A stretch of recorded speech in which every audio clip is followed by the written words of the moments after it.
एकै हौँ भनेर यो वचनले पनि तपाईँलाई यो वचनले सिकाउँछ। तपाईँ रोमी 12:16 हेर्नुहोस् त।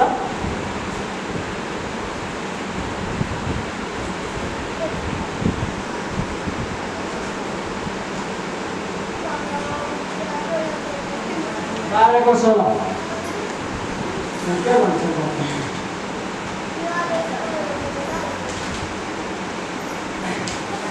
हामी कसरी परमेश्वरमा एक भएर हिँड्ने, कसरी हामी एउटाले अर्कासँग एक भएर हिँड्ने।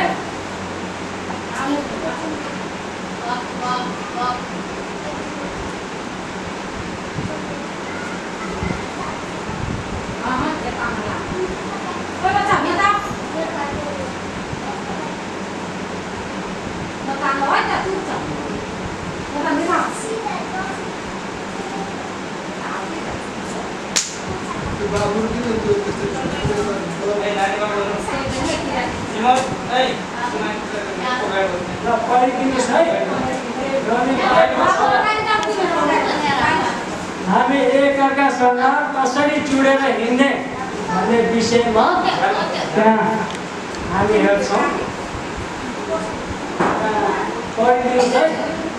एक अर्कासँग मिलेर बस, अभिमानी नहो तर नम्रहरूसँग सङ्गत गर, कहिल्यै अहङ्कारी नहौ। आमेन। के भनेको छ त? एक अर्कासँग मिलेर बस, कहिल्यै अहङ्कारी नहौ। आफूले भन्दा केही कुराहरू अर्काबाट बुझ्न छ भने नम्र भएर सुन, त्यसको विकसित अरू शब्दहरू त्यसमा उल्टाउने नगर।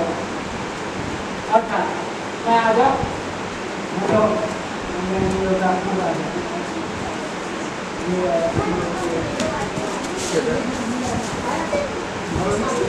एउटा